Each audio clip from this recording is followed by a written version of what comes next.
Guys, welcome to the regular podcast. I know what you're thinking. Are you eating yogurt on the podcast? He is. Yes, he is. I am doing that. With the same spoon that you stirred your coffee with, so that's even. So it's got a little coffee flavor in the yogurt. Here's a couple things. We've had a very busy morning already. It's not showing any signs of stopping, and I have to have sustenance, number one. Number two, why not make yogurt normal again? Wow. Right? That can be the title of this podcast. I mean, yogurt is good, number one, especially with little cherry Cherry's bites. your favorite. I hate cherry. I love cherry. I could do cherry everything. Cherry Sour Patch, cherry, doesn't matter. Cherry slush. Ugh. Reminds me of cherry cough syrup as a kid. Yeah, it does taste like medicine to me too. What is your flavor that you're like, it's always your go-to flavor for something? Like for Like something. fruity flavor. Like Fruity flavor. Raspberry. Raspberry. Blackberry. Blackberry? So it's berry though. We all like berries. Well, we're like more bougie berries. You're like This cherry.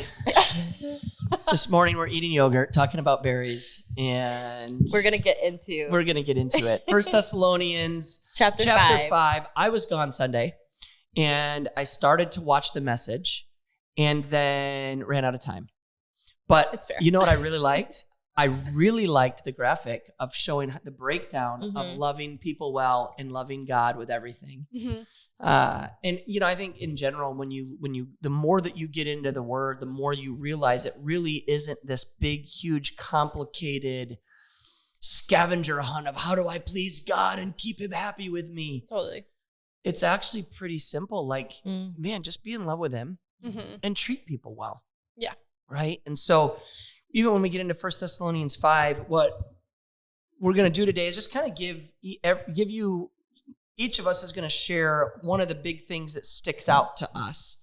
I'll go first, and mine is really verse 15, where it says, make sure that nobody pays back wrong for wrong. I think a couple things here. Number one, he's giving this instruction to the Thessalonian leaders, and why he says make sure nobody pays back wrong for wrong. He's actually telling the leaders of the church, it's your responsibility to keep your church accountable in this.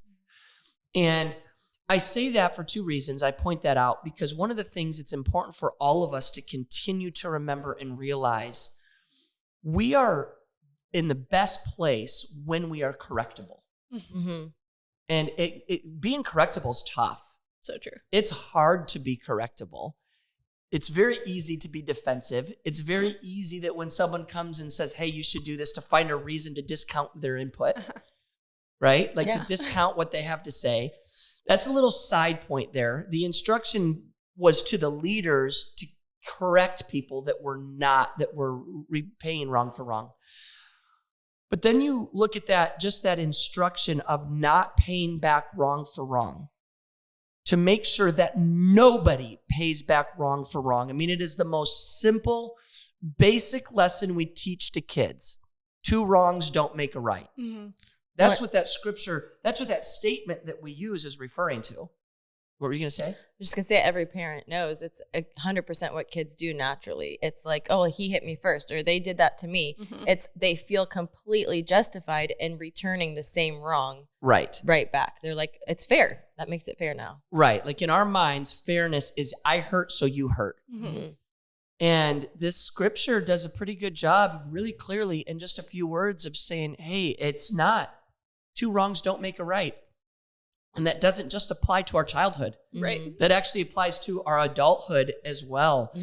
Just because somebody has wronged me, has said something negative about me, has whatever it is, doesn't give me the right to then return that. And so, the thing that just sticks out to me, and then I'll, ladies, you guys can jump in, is just the intentional work I have to do to not repay a wrong for a wrong. Right. That is not easy. Right. It is so much easier to want to respond with my justified frustration than it is to actually respond in love when I've been wronged. So my simple challenge today to you is, if you have been wronged, love them back.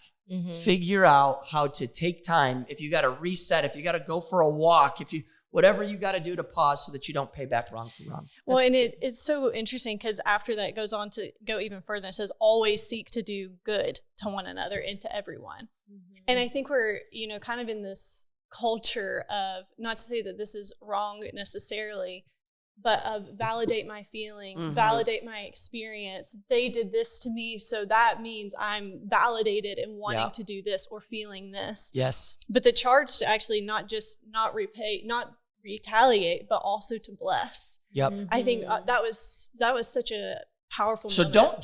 don't just avoid the bad thing, but actually Also, go above and beyond. Yes. And how hard that Mm. is. It's so hard, but it so Mhm. comes down to also where my trust is in the Lord. Like, do Yeah. I believe that I don't have to self-protect? I don't have to justify. I don't have great, to right? defend. But the Lord is my strong tower. The Lord will speak on my Mm. behalf.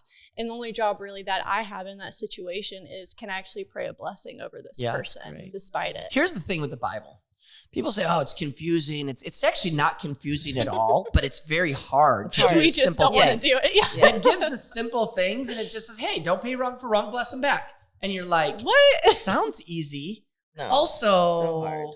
I want to punch them, and pretty sure I I should want to be slash able their tires. I want to slap. Whoa, Brecklin's Agreed. got a mean streak in her. And so I think, it really is. What a good challenge. And also remind ourselves, it's actually not confusing. The only Mhm. thing confusing is if we want to do it or not. Right. Yeah. The word's pretty clear. Yeah. The part that stuck out to me for sure on Sunday and to just dive into and challenge us, I think even a little deeper on, is the be at peace with everyone.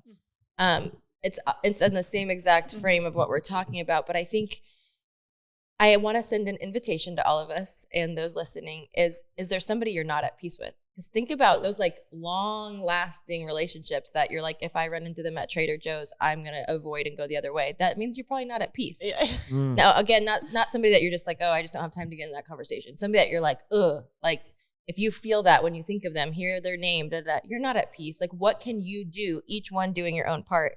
In the Message paraphrase, it says, get along among yourselves, each of you doing your own part. So what is your part to be at peace with somebody? What do you need to do to release them and be at peace? I've recently had a situation where I had to work at this really hard. And some of it felt like elementary, where I'm like, oh man, I'm going to have to go another step internally to be at peace. And so it was like, okay, how can I get my heart to a position of being able to bless that person, to not want to repay evil for evil, to not say, well, they did this to me, they opened the door, I'm going to do this to them back. Okay, not going to do that. Check. But then to be at peace with them, to want to, when I think of their name, pray for them and bless them and pray for the good to be done to them, like that is another level. And what does that take for you to be able to do that? And asking yourself, are you really going to? Let's tell him, babe. She's talking about me. Forgiveness. I'm the one that she was not at peace with. It is not you. It is not you.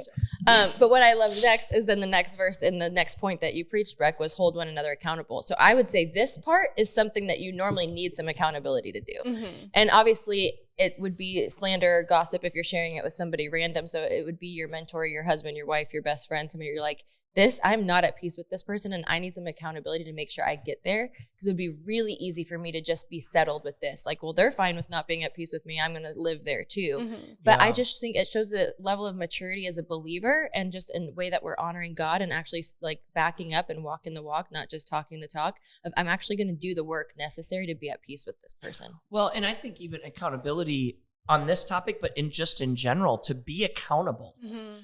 I think it's a really good question to constantly ask ourselves is, am I accountable? Yep. Who am I accountable to? Yep. Who have I given the right to speak into my life and to correct? Yeah. Really good accountability is correctability. Yeah. Absolutely. Means somebody can correct me. I don't defensively argue my way out of being wrong Mhm. so that they just finally concede because they don't want the battle of correcting me. Right? It's true.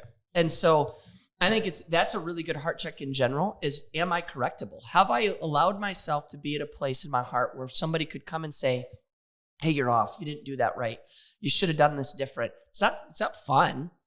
Sure. It's very unenjoyable to be Mhm. corrected. But we also then live with decades of blind spots if we're not correctable. Absolutely.